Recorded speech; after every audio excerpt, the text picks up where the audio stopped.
Et voilà, sur ces images de lac, nous sommes de retour au camping international du Sierrose, ici à Aix-les-Bains. À mes côtés ce soir, Gérard Caron, bonsoir. Bonsoir. Alors Gérard, vous êtes un petit peu le patron de ce camping, le chef d'un petit village au sein même de la ville. Ça fait combien de temps que vous dirigez l'endroit ? Eh bien, ça va faire bientôt 20 ans, donc c'est depuis mars 93, exactement. Alors 20 ans, ça permet de nouer des liens. On va voir qu'il y a beaucoup d'habitués ici. Bien sûr, des bons clients qui viennent chaque année avec leur famille. Alors donnez-nous quelques chiffres. Ce camping, ce sont 290 emplacements, je crois, et depuis quelques années, des mobil-homes. D'ailleurs, on va marcher, on va se diriger. Oui, les mobil-homes, mais on a deux campings en fait. Un petit camping de passage avec des tentes pour les jeunes, et le reste du camping est coupé en plusieurs parties, et donc une partie avec des mobil-homes qui sont de 3 variétés différentes. Voilà. La particularité de ce camping, c'est qu'il est ouvert pendant une grande partie de l'année. L'amplitude est très large. Exact, au-delà de 8 mois, par rapport à un camping qui est ouvert entre 5 et 6 mois.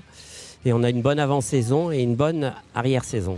Et puis l'avantage, c'est qu'il est très souvent complet aussi, ce camping. C'est le cas ce soir avec l'arrivée des Haussiens notamment. Entre autres, et puis ça fait 3 mois qu'on est complet. On reçoit beaucoup de clients étrangers également.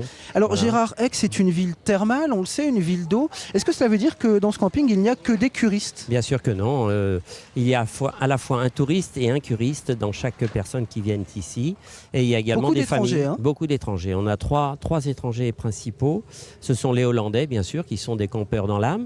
Mais il y a également les Allemands. Et nous, on a également en plus les Suisses et les Autrichiens. Pas mal de locaux aussi, beaucoup de locaux. On va s'asseoir pour en discuter. Merci. Des régionaux. C'est une tendance nouvelle, les locaux ? Oui. Je crois que c'est un sens de l'économie actuellement pour les Français. Alors, il faut dire qu'Aix-les-Bains a toujours été un lieu de vacances. Au début du siècle, on parlait du Saint-Tropez local. Alors, c'était l'image un petit peu jet-set à l'époque d'Aix-les-Bains, même si le terme est un peu anachronique. Pour évoquer cette histoire glorieuse, j'ai la chance d'accueillir François Fouget. Bonsoir. Bonsoir. Alors, vous êtes historien amateur ou plutôt amateur d'histoire. Je préfère amateur d'histoire. François, les premiers campeurs ici à Aix-les-Bains sont arrivés dans les années 30, dans la foulée du Front populaire, en fait, des congés payés. Tout à fait, entre les deux guerres, on a un développement des sports de plein air, un renouveau dû à l'hébertisme essentiellement. Et nous assistons à une prolifération de campeurs sauvages qui viennent s'installer entre le grand port et le petit port d'Aix-les-Bains. Pourquoi Aix-les-Bains ? Pourquoi Aix-les-Bains ? 2 raisons, je dirais. La première, c'est la distance par rapport à Paris. Paris est quand même le principal réservoir de population. Et nous sommes ici à quelques heures de train seulement. C'est la première station de sport d'hiver qui a été créée aussi parce qu'elle est à quelques heures de train. Et la deuxième, c'est le lac. Alors le lac, c'est la baignade. Je crois que la première plage d'Aix-les-Bains est très ancienne, 1934, c'est ça ? 1934, c'est effectivement l'année où on va créer ce qu'on a appelé la Grande Plage Fleurie à l'époque, le premier aménagement digne de ce nom fait au bord du lac du Bourget. Alors on voit actuellement à l'image ces images anciennes des années 30. Quel sport, quelles activités pratiquait-on sur le lac à l'époque ? Sur le lac, on pratique des activités déjà depuis longtemps, la voile et l'aviron qui sont les activités phares, mais des activités quand même qui ne sont pas très prolétaires, on va dire. C'est quand même réservé à une clientèle, à une élite. Et la principale activité pour cette nouvelle clientèle de campeurs, c'est essentiellement la natation, la baignade. Alors le camping à Aix-les-Bains, pour autant, a été surtout sauvage au début. Il a fallu quelques années pour que les choses s'installent durablement. Expliquez-nous un petit peu ce phénomène, cette apparition du camping ici dans la cité thermale. Eh bien, ce camping, effectivement un petit peu sauvage, commence à être difficile à gérer, surtout du point de vue sanitaire. Donc, à partir de 1946, la ville d'Aix-les-Bains décide d'ouvrir un premier camp qui se trouve à côté de l'hippodrome, mais c'est vraiment le premier camp structuré. Et puis en 1948, on aménage au lieu-dit Chaberty, c'est-à-dire ce qui est aujourd'hui le grand port d'Aix-les-Bains, à côté du grand port d'Aix-les-Bains, un premier terrain véritablement aménagé avec point d'eau, avec des latrines qui à l'époque ne sont qu'une tranchée un peu militaire. Pas très confortable en effet. Pas très confortable, mais qui ont le mérite d'exister. Et 2 autres terrains qui sont construits, un sur Corsuet et un sur Chantemerle. Alors ces 2 derniers terrains n'ont jamais rencontré le succès. Jamais de succès, même jamais un seul campeur. Pourquoi ? On est loin du lac, donc ça n'intéresse personne. C'était vraiment ça l'idée, venir au bord du lac. Fondamentalement, c'est l'eau, c'est le camping, c'est la baignade. Et c'est pour ça que ce camping ici a eu autant de succès. Alors là, est-ce que les campeurs, on peut dire ça, est-ce que les campeurs ont démocratisé la station thermale d'Aix-les-Bains ? Ou est-ce qu'il a fallu attendre un peu plus? Vous me parliez de 1978, visiblement une année importante ici. Oui, je pense qu'avant d'arriver à 78, il faut quand même passer par l'évolution. C'est-à-dire que le camping du Grand Port s'est trouvé rapidement trop petit et en 1954, la ville d'Aix-les-Bains a racheté ici les terrains où nous sommes pour créer un camping vraiment digne de ce nom, un grand camping qui s'est d'ailleurs appelé International. 1978, c'est aussi l'arrivée des premières caravanes. Alors, 78, c'est l'arrivée des premières caravanes. C'est surtout un nouvel aménagement qui est fait pour accueillir les caravanes qui, elles, correspondent aussi à une légère bascule de la clientèle parce qu'on commence à voir arriver les curistes au camping. Les curistes au camping, c'est toujours un peu le cas, hein, Gérard. Alors, des caravanes au camping-car, il n'y a qu'un pas. Aujourd'hui, les camping-cars sont très nombreux sur nos routes, dans les campings. Alors, il y a les camping-cars classiques et puis il y a les super camping-cars, à l'image de celui que nous allons vous présenter maintenant. Il est la propriété d'Helmut et de Doris, un couple d'Allemands. Ils viennent tous les deux de Fribourg. Et vous allez le voir, leur autobus complètement réaménagé réserve bien des surprises. Ces surprises vous sont présentées par Armel Sémon et Nathalie Rapuc-Mulac.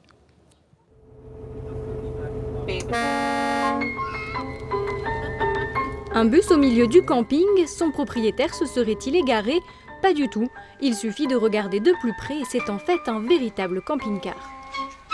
Salon, chambre, cuisine. Il y a 25 ans, Helmut, alors chargé de l'organisation des transports urbains à Fribourg en Allemagne, rachète un vieux bus Mercedes et le transforme. Son idée, pouvoir partir en vacances avec son bateau et même sa voiture. Je devais choisir entre le camping-car, la voiture ou le bateau. Alors, j'ai décidé d'aménager ce bus pour tout avoir sous la main. Le bus d'Helmut et de sa femme Doris, tout droit sorti des années 80, est une pépite d'ingéniosité.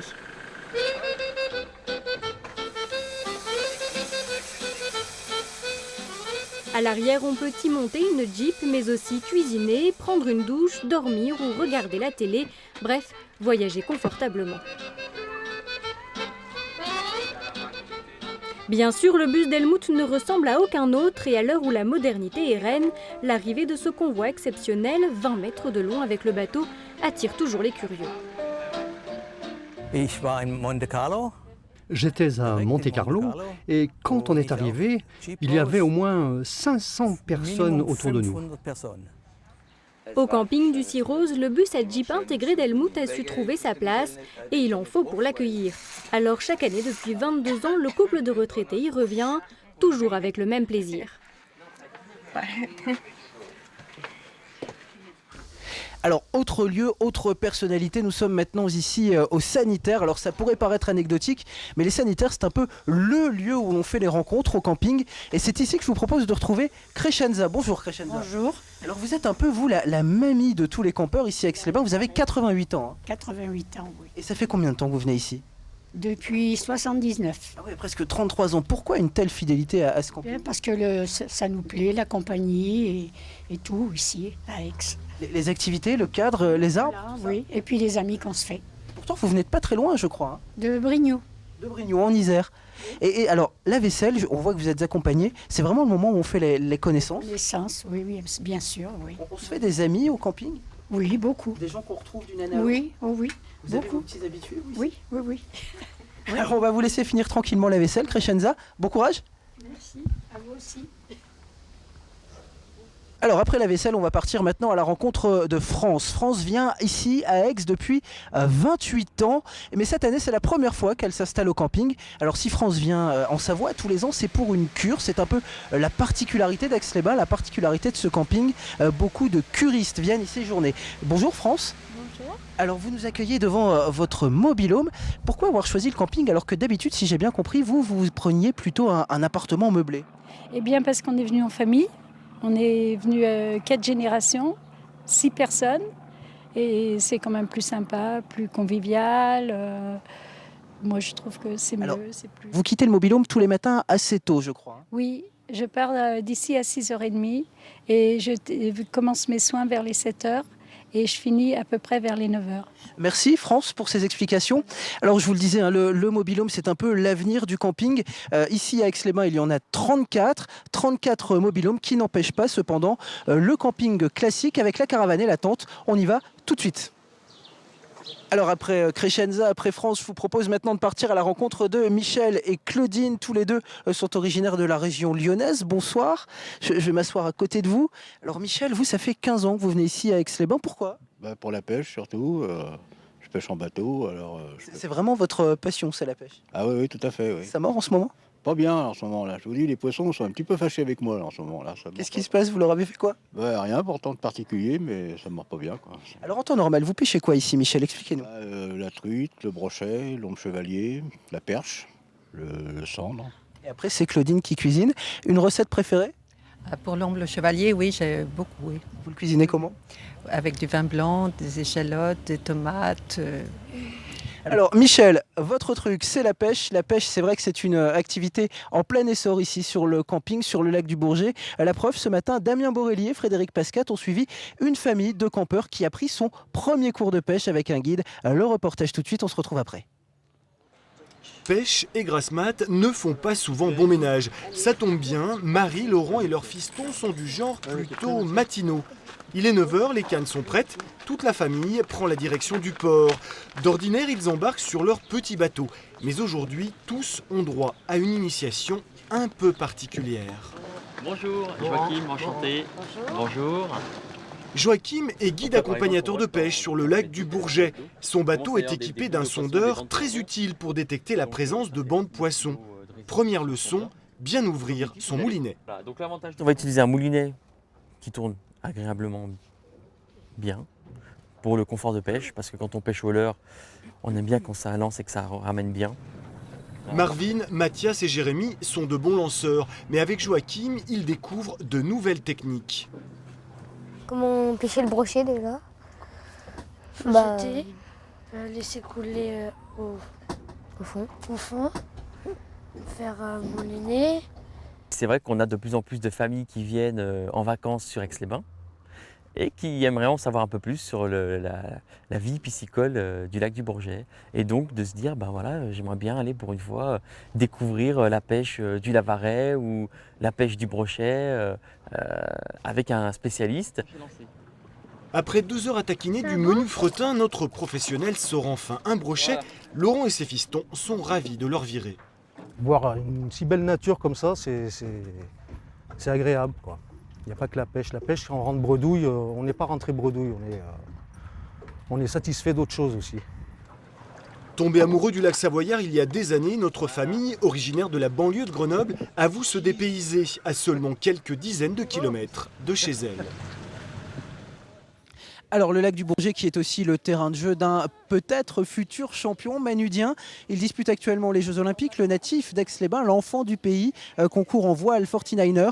Alors aujourd'hui, Manudien s'est classé 6e au général. Au terme de la 11e étape, il reste encore 5 manches. Alors bien sûr, ici, tout le monde croise les doigts. Pour lui, sans doute vous aussi, Gérard ? Bien sûr. Votre micro, s'il vous plaît. Bien sûr, parce que c'est l'enfant du pays. Donc, Alors Gérard, on parlait d'eau, on a beaucoup parlé d'eau. Oui. Je crois savoir qu'il y en a aussi pas mal sous le camping Oui. et que c'est pour ça qu'on dort bien ici. Exactement. Un jour, je trouvais que le jeu de boules avait beaucoup de soleil. Alors on a planté des tilleuls et lorsqu'on a fait un trou pour les planter, on a découvert que c'était une éponge en dessous du camping. C'est-à-dire ? Eh bien, il y avait de l'eau partout. Et c'est pour ça qu'on dort bien ? Et bien sûr. Ça calme un peu ? Exactement. Les gens se trouvent très bien pour dormir. Voilà, c'est pas un mythe, donc on dort vraiment bien. Si on est un peu insomniaque, on vient au camping d'Aix-les-Bains. Et les gens trouvent qu'ils dorment très très bien ici. Voilà. Alors Gérard, je vais vous laisser me suivre parce qu'on va rejoindre maintenant Sophie. Sophie qui est une jeune lyonnaise, 18 ans tout juste, avec ses amis. Bonsoir Sophie. Bonsoir. Alors vous êtes venue vous ici depuis la semaine dernière dans ce camping d'Aix-les-Bains pour fêter la fin du bac, c'est ça ? Oui, c'est ça. On vient d'avoir notre bac et du coup on voulait se retrouver entre amis pour fêter cet événement justement. Pourquoi le camping ? Parce que le camping ça reste un moyen pas très cher pour partir en vacances quand même. Le cadre il est franchement bien, très sympathique. On a le lac pas loin et le camping il est franchement bien. Donc, vous avez l'air tout d'accord, voilà. c'est plutôt bon signe. Oui. Sophie, le camping, c'est une habitude pour vous ou c'est une découverte? Non, c'est une découverte et j'ai été agréablement surprise d'ailleurs. Alors vous avez choisi la méthode dure, vous, puisque c'est la tente. Hein. Pas de mobil-home, pas de camping-car, la tente. La tente, oui. Le mobil-home, en même temps, ça reste un peu cher aussi et c'était plus sympa la tente. Pas trop compliqué, pas trop dur? Bah non, on a bien réussi à s'organiser, donc on a organisé un bon roulement entre nous et du coup... Alors qu'est-ce que vous faites ici à Aix-les-Bains? Il y a le lac juste à côté, je suppose que vous passez la plupart de votre temps à la plage? Ouais, on va à la plage, on est allé faire du mini-golf, on a fait un tour de pédalo aussi dans la semaine. Et on est allé au bowling aussi un soir. Alors vous venez de pas très loin les filles, hein, vous êtes lyonnaises. Est-ce qu'on a vraiment le sentiment d'être en vacances, d'être dépaysé quand on vient de Lyon jusqu'à ici en Savoie? Oui quand même, déjà le cadre et puis être dans un camping, vivre quotidiennement avec tous nos amis, ça fait vraiment vacances. Et puis vous en avez la preuve, hein, la tente ça n'empêche pas d'être très élégante. Sophie, une question, est-ce que vous jouez à la pétanque? Oui. Ah, sérieux? Oui. Vous jouez vraiment à la pétanque? Oui. Alors on va voir ça tout de suite, je vous laisse me suivre. Mais je suis un peu novice quand même. Hein. Bah, ça tombe bien, moi aussi. Si. On va aller rejoindre Jackie. Bonsoir Jackie. Bonsoir. Alors Sophie, je vais vous demander de prêter votre micro à Jackie, qui a déjà les mains bien chargées. Oui. Alors Jackie, vous êtes le grand gagnant du concours annuel de boule ici. Ça s'est joué cet après-midi. Oui. C'est un peu la médaille d'or du camping. Voilà, oui. Alors expliquez-moi votre tactique pour gagner. Alors il y a du public, hein. Vous avez du monde autour de vous. Ouais, on était à deux avec Modeste et puis on a bien placé, on a bien tiré. Donc, Ah ben voilà Modeste qui arrive, voilà. la paire gagnante, la bonne équipe. Gagnante. Content, ravi je suppose? Ouais, bien sûr. Alors messieurs, moi on m'a lancé un petit défi, on m'a demandé de tirer. Sophie, vous allez m'aider. Alors avant ça, je vais vous dire au revoir parce que je suis pas très sûr du résultat. Un grand merci à l'ensemble des équipes techniques qui ont permis la réalisation de ce journal. Merci à vous bien sûr de nous avoir suivis. Jackie, vous me montrez comment on fait? Sophie, je vous confie ça. Hop, je compte sur vous, comment je la tiens? Peut-être c'est mieux de vous décaler Modeste. Jackie, comment je la tiens? Je tire ou je pointe? Bah comme vous voulez. On y va? Lancer une boule et puis... Allez, montrez-moi. Ouais. Au plus près du cochonnet. Allez, c'est parti, attention. C'est une catastrophe. Merci Jackie. Allez, bonne soirée à tous. Bonne soirée sur France 3.